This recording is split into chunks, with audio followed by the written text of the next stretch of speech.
मेरी cousin sister ने मुझे कुछ किताब दिया था पढ़ने के लिए।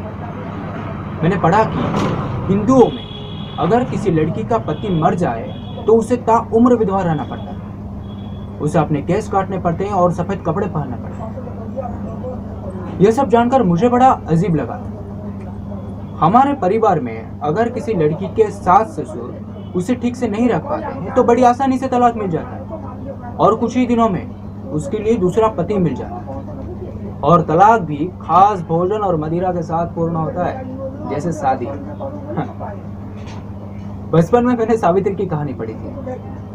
सावित्री अपने पति की मौत से संघर्ष करती है ताकि उसे विधवा ना होना पड़े। मुझे यह जानकर खुशी होती है कि हमारे यहाँ लड़कियों को इस तरह से संघर्ष नहीं करने पड़ते हैं।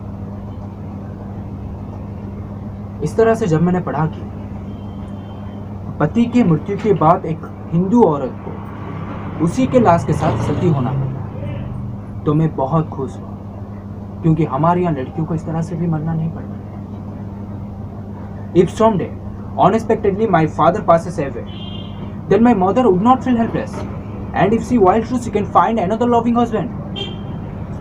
अगर कभी अकस्मात मेरे पिता की मृत्यु हो जाए तो मेरे माँ को मरना नहीं पड़ेगा। यदि मेरी माँ चाहे तो मेरे लिए दूसरा पिता ला सकती है। अब बताइए, अब मैं इन किताबों का क्या करूं? इनमें उन औरतों की कहानियां भरी पड़ी है जो अपने पति के मृत्यु के बाद सती हो गई थी। लेकिन इन किताबों में ऐसा एक भी कोई अध्याय नहीं है जिसमें हमारे उन औरतों का जिक्र हो जिन्होंने अपने पति के मृत्यु के बाद भी जीवित रहती है, काम करती है, अपने बच्चों का पालन पोषण करती है और उनके शादी विवाह करती है। इन किताबों में ऐसा एक भी अध्याय नहीं है जिसमें हमारे उन साहसी औरतों का जिक्र हो जिसके लिए तलाक पाना कठिन काम रहा हो, जिन्हें तलाक पाने के लिए कठिन संघर्ष किया हो। इन किताबों में उन माता पिताओं के बारे में भी कोई जिक्र नहीं है जिन्हें अपने बेटियों की 3-4 विवाह करने पड़े, जिनके सारे पति खराब आदमी।